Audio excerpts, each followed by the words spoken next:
The future of New World Aeternum is uncertain, and we're going to talk about that, and we're going to talk about the kind of things that Amazon should do if they want to make New World Aeternum a success. Let's jump in. Let's go. So New World Aeternum is coming out on October 15th. We relatively recently had an open beta for New World Aeternum, but you could only get up to level 30. And by most accounts, that has been generally well received. We've had content creators like Force Gaming enjoying it, and a lot of statements that I saw on Twitter from console players were generally positive. I do really think that Aeternum could be pretty good on console. I think the combat fits very nicely. I think the leveling is vastly improved.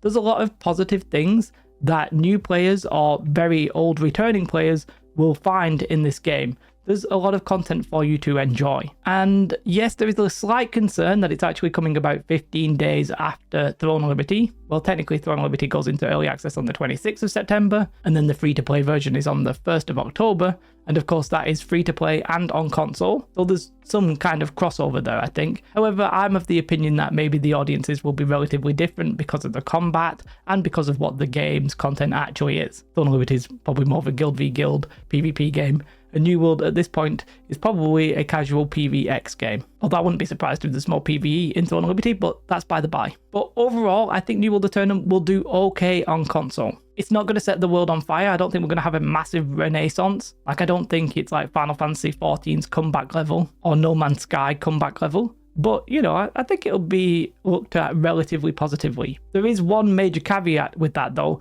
is that they've now added lock-on in PvP, which is turning off a lot of the existing players who really enjoyed the combat, because they think, and probably rightly so, that it devalues some of what they experienced and some of what they enjoyed. But I don't believe that the console players will give a damn about that, because I think lock-on feels decent on controller, and there's no reason for them to not want it. But yeah, I think it'll do okay on console. The key thing is really, though, about the uncertain future that the game now faces. Now, the official future is that we will get a roadmap at some point after New World Aeternum, because that's what they told us in the Q&A in June 2024. Now, personally, I think they should have given us this roadmap before New World Aeternum so people knew what they were going to be getting. And in my opinion, that's fair enough. When we look back 1 year ago when we had Rise of the Angry Earth, we were told we would get the roadmap after Rise of the Angry Earth, and the roadmap basically decimated what was coming. There's still things that were on a roadmap that should have come after Rise of the Angry Earth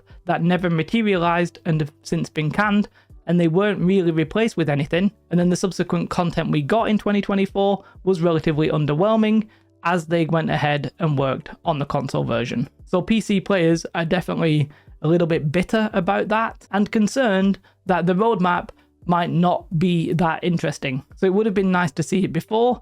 Now, a lot of people will think that the roadmap itself will depend on the success of Aeternum, and that's not good for a customer. They don't know if it's going to be good or bad. They don't know if it's going to do well or not. All they're doing is buying what they have available to them. No promise of anything coming. I understand it. I think it's just a little bit unfortunate. Now, ultimately for me, I think New World's future will come down to two major things, and these are things that we've had issues with in the past. And they are simply quality and then content/progression. Let's talk about quality first. It's no secret, and you know, I think everybody's probably seen a lot of the memes with New World, that New World, when it came out, had a lot of bugs, had a lot of exploits, and generally the quality was not very high when they were giving us new stuff. And to be honest with you, yes, we've had a reduction of exploits. We don't really see as many these days, at least nothing massively game-breaking, but the quality of the updates consistently has not been very good. Many times the game director Scott Lane has had to go on the Forged in Aeternum videos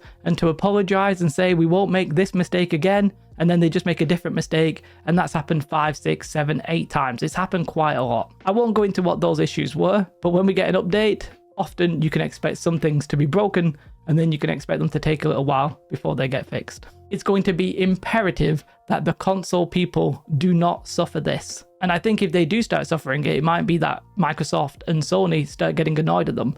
I know the whole patching cycle will have to change and the quality checks will have to change. And we also know that the QA team is apparently going to get 5 times longer to actually check stuff. Well, let's see. The proof will definitely be in the pudding. But if the quality is decent, then it all comes down to the next thing, and that is content/progression. So it's a weird one with the content in New World, because I don't necessarily think it's a lack of like asset generation or content generation. I think that might be some of it. I'm not sure, right? It's hard to compare. But I think a lot of it will be the fact that they've just had to concentrate on things that the current player base wasn't that bothered about and effectively didn't want. For example, they've reworked the leveling a couple of times, and of course they've reworked it now for New World Aeternum and the console edition. Why necessarily would an existing legacy player give a damn about that? Well, they will when they do fresh, but you know what I mean? It's not a massive positive thing for them. And they actually reworked it more than once, by the way. But to give Amazon credit, they have been adding content. We have had quite a few dungeons and trials and stuff like that. We also had some really cool seasonal stories with set pieces that were unlike things we'd experienced before. The super important thing now is that they have no more excuses. They're not working on anything else for New World Aeternum. This is it. We need content. The console players will need content. And I know there's a joke that they rebranded to an ARPG so that the console players don't expect content. I still do expect content for New World. How much? How good? Well, the jury's out on that one. Now, I spoke about it there. We did get dungeons and we had seasonal stories and all that kind of stuff. I think part of the issue is that the focus has been on the wrong thing. Part of it is that the progression has never truly been very good in New World. Now, I can tell you that I don't think it's very good. I can't tell you what it should be. I'm not a game developer, okay? But we've gone through several different iterations of progression in New World, and most of them have not been very fun. We started off with the high watermark gear score, which was hidden. Then we had expertise, which was basically the same system but not hidden, with gypsum casts. Then we had the Umbral Shard upgrading, which if I'm honest, I think was probably my favorite. When you could upgrade stuff from Outpost Rush, I think that sort of felt probably the best. And then with Rise of the Angry Earth, we had a system where there were these chromatic seals and these Azoth inductors, effectively making gearing quite easy, which may have caused problems down the line, because without progression and without having the need to achieve something, people got a little bit bored. And now with New World Aeternum, it looks like we're going to be getting weekly time gates. Now that in itself might not be a problem, but I'm not really that confident that New World and Amazon will make it very fun. The two main lockouts are these. We will be having our first 10-man multi-boss raid, and I don't think you technically get locked out. Like, you can do it multiple times, but I believe you will only really get the gear once per week. That includes something called a Gorgon Eye and an inductor as well. That will give you multiple chances at 625 gear. The Gorgonite inductor I think is pretty much best, but does cost a lot with mats. And then the second time gate is the PvP zone, which you need to go in once a week to get a coconut, and you need the doubloons. I actually personally don't really like the PvP free-for-all zone. I think it's a bad idea, and I don't think it's going to work very well. That's probably a topic for a different video, but I just don't think that really fits the game. I think it's going to be toxic. I think there's going to be collusion. I don't think it's going to work the way that they think it's going to work. And I think they would have been better doing maybe like a realm v realm, like 50v50v50 kind of thing. But we'll see. Maybe I'm wrong. But yeah, that's the progression that we're going to be getting. These like time gated stuff. And the key thing about the future is how will that interact with this system? Are we going to be getting vertical progression? Typically, New World has been a weird combination of horizontal and vertical. Like, we get vertical every so often. We got it once when we had the mutation system added. We went from 600 to 625. We got it again with Rise of the Angry Earth. We went from 625 to 700. And now we're getting it again from 700 to 725 gear score. But the time periods that you are at these gear scores are generally quite long, at least a year, sometimes two. Is it really the case that in December or January or whenever we get the next season that we're going to be increasing the gear score, or is the gear score going to stay the same? And if it does stay the same, once people get best in slot, like, what's the point in doing anything? Really, again, it'll depend on where they make the content and how they make the progression align with that content. Content without progression is pointless, and progression without content will feel boring. The two sort of need to come together in a very sexy way, and hopefully a fun way. And as I sit here right now, I can't tell you which way it will go. I will say that if you look back at the history of New World, it would be silly, I think, almost to think that they will nail both of these two things. But you can argue that the console release now is pretty much done. Maybe they can focus on New World after all, and maybe they can turn it around. I'm personally not a believer, but you know what? If I'm wrong, I would love it. I still think that this game might be heading to being developed mostly in Romania. I'm not going to elaborate too much here, but the Amazon are basically setting up a studio in Romania. They're going to be helping with New World.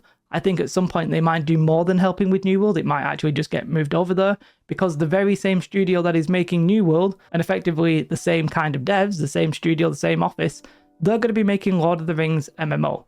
Now, I don't think that game's progressed as much as people might think. Yes, there's a handful of devs who have probably moved over. There was a dev recently who said that they're no longer on New World and they're on a super secret project. That could be Lord of the Rings, that could be something else. And the reason I don't think that super progressed right now is it's pretty much in the pre-production phase, because the head honcho was like, we still don't have the hook for that game. So they don't know what they're planning on making yet, so they've not really started. When they do though, Romania will probably come in. I'm actually thinking that that'll probably be late next year at this point. I do think we are going to get content in 2025. I think that's the plan while they wait to come up with the idea for Lord of the Rings. I could be wrong though. Maybe they get the idea for Lord of the Rings and they just shift very quickly if New World Aeternum does badly. It's very hard to say. But I'm here to find out. We will talk about it. Thank you for watching. Big shout out to my Patreons if you do want to help me. That's the best way. Otherwise, come and talk to me on Twitch. I'll be streaming New World Aeternum, doing all that kind of stuff, and a little bit of Throne of Liberty, and then Ashes of Creation actually. So come and watch that. We'll have a good time. Thank you for watching. Have a beautiful day. Goodbye.